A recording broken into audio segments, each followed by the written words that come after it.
What's up, guys? Welcome back. It's been a while.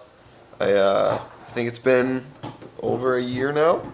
I think last video I posted was in December of 2022. We are now into 2024.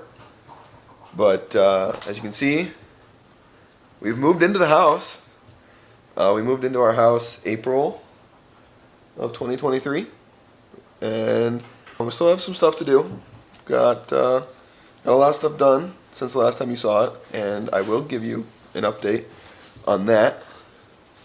But for now, we're going to go check out our newest adventure. Also, we gained a family member. This is Hank. He is our yellow lab, and you all remember Piper. She's our little pit bull. So our little family's growing, but now we are doing maple syrup. So I'm going to take you guys out to the shop and show you what we're up to. I may or may not have forgotten to film any of the build of this maple syrup thing. Evaporator. It's called an evaporator. But we've got a couple boils in it so far, and we've made close to 16 gallons of finished syrup. So there's been a lot of time and effort and thinking, and it's been a big process, but it's been cool. So I'm going to go break it down now, because we just finished our second boil. So it needs to be cleaned and everything needs to be gone through and just double checked. So you're going to come along with me. We're going to go do that, and we're going to filter out some syrup while we're doing it, clean up the shop a little bit, and yeah, you guys are going to like this. It's cool. It's the newest adventure. So let's go out to the shop. Let's check it out. So now we're back in the shop. Dad is cleaning out the evaporator. I'll show you that when we start tearing it down a little bit farther. Kind of show you what we did to build it. But right now I am at the filtering and bottling station.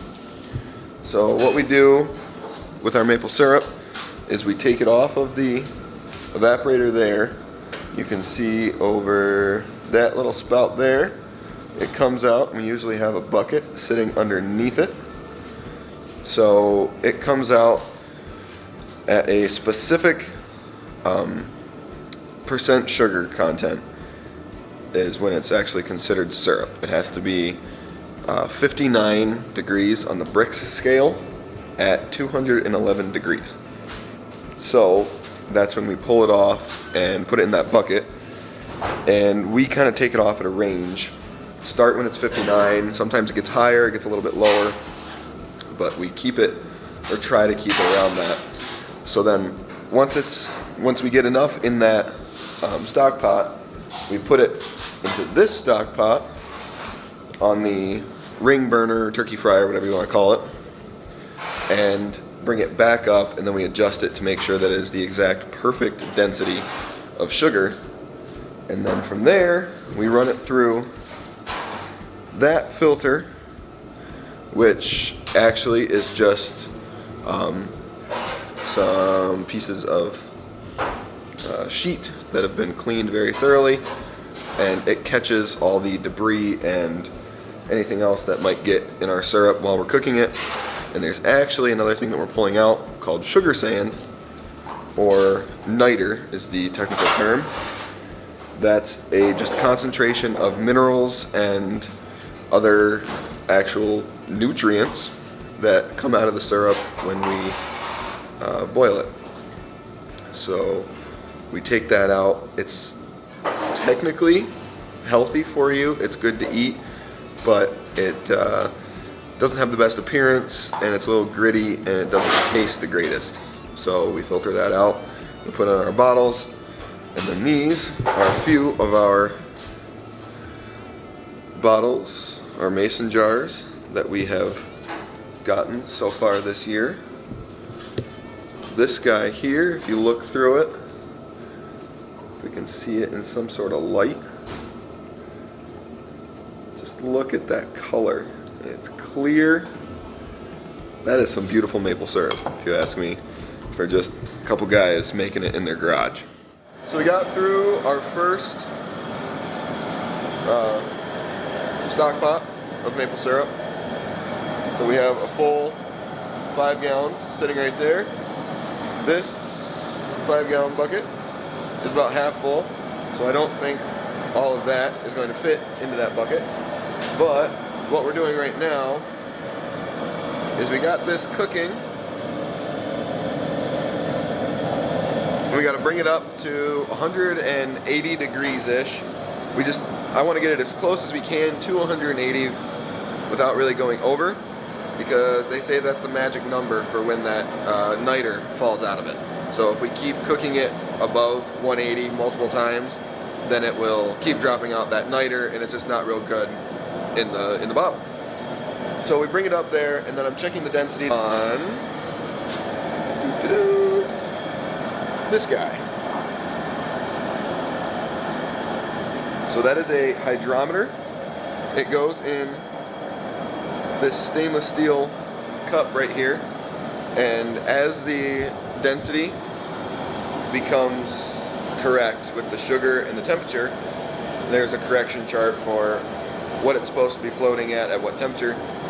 So when it gets to the proper reading, then we know that it's good. If I have to add more, like not really water, it's watered down syrup. That stock pot right there is the end of our boil from this time, so it's about, I don't know, halfway cooked maple syrup, sweet water, if you will, and then we'll add that to it, because more than likely it'll be high, because we usually end up running high sugar. So we will mix that in and then bottle it, and we'll be good to go. Stay tuned. All right, so we got our syrup all bottled up. We ended up with about 53 quarts in total this boil, which, I mean, we broke some of it into pints, some of it into quarts, but that puts us at about 17.5 gallons on the year for 2 boils, and it's only the second week of February, which in our area usually isn't even the start of the maple syrup season. So we still have a long ways to go, and a lot more syrup to make. I was planning on making about 30 gallons this year. I think we're going to exceed that. I think so, which is good. I mean, it's cool. We're learning a lot, and we're definitely taking this as a crash course on how to make maple syrup, but it's cool. It's really cool. So now that our syrup's done, let me show you the evaporator. We built this whole thing by ourselves, like pretty much every piece of this we built. Let me start breaking it down. We'll check it out. So this, to start out with, is our 4-foot by 2-foot stainless steel pan. My dad actually built this for my grandfather about 20-some years ago when he worked in an industrial fabrication shop. And so he bent all the stainless steel up and around. I think he had one of his friends weld the corners of it. But either way, like this is something we built, or my dad built 20-some years ago. These dividers in here, though, this is a new addition for 2024. We put those in, and if you look, so the corners are notched out opposite of each other on every other run. So that gives us 5 different bays, and when the maple syrup is, or the sap is entering the back, it pushes the higher sugar content of the syrup towards the front, so this front pan will actually be dark and the back pan will be clear, and the closer it gets to the front, the more closer to maple syrup it'll be. And that's why we always draw off the front out of this spout that we welded on with a valve on it. That is our pan over in that corner. Ooh, the big shiny thing. That's our pre-warming pan. It's not set up right now, but I can show you guys when we're running it. That will sit right on top. That keeps our sap up at the top so we can control how fast it goes into the pan, the big 4x2 pan. The warmer that sap is, it helps keep the boil in the pan, and it keeps everything flowing much more efficiently. So we're trying to keep that sap hotter, which is why we have that guy. So that is an old milk canister, and then if you can see, if I get in position, there is a copper coil running around our exhaust tube, And then this comes down, and you see this horizontal spout out here with a valve. And then there is a vertical drop. So we are making a continuous loop system to always be pushing sap around that exhaust and keeping that nice and hot. Well, trying to warm it up at least. The warmer we can keep all our sap going into the system, the more efficient it'll run, the quicker we can get syrup out, the less wood we'll have to use. It'll be more efficient, it'll be better for everything. So, we're gonna try it. We'll see. I don't know if it'll work. But in part of doing that, our friend Kyle built us this cool logic relay box. So it's a waterproof box, and it's got switches, relays, everything we need. So there's a float programmed into our upper holding tank that when the level gets high enough, it shuts the pump off. And then when it dips back down to a couple inches off the bottom, it turns the pump back on. And then it starts the recirculation process again. So yeah, it's pretty cool. If you guys have any questions about any of this, like, please put them in the comments. I might not know the answer. I don't know. We'll figure it out. But please, ask away. Like, I love trying to help people understand what we do. And sometimes you guys asking questions make me look things up, and then I understand it better, and it's just good all around. So yeah, ask away, please. Let's take that pan off, and I'll show you what's on the inside.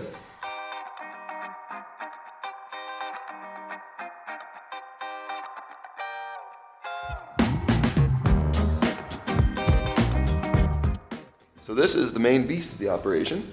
This is an old 275-gallon oil tank that was laying out in my grandfather's field. So we took this tank and you cut along the middle of it here. You cut the front of it off, cut the back of it off. So we welded in some angle iron, going all the way to the back, welded in a back plate here. So that makes a nice flat surface. Don't look at this area here. We definitely didn't mess anything up. No, I'll get to that in a minute. But that makes a nice flat surface for the fan to sit on, that angle iron. And then in the inside here, so you weld another plate going vertically up the side, and then that comes up to this top here. And if we look on the side here, if I can get a good view of it, you see these weld marks here? That is your vertical line, and then our sloped horizontal going back. So that pretty much just makes our firebox in here, and that's where our firewood sits. We have some grates that go in there that aren't in there right now, and then all that heat and smoke rises, and we want to condense that and get it as close to the pan as possible.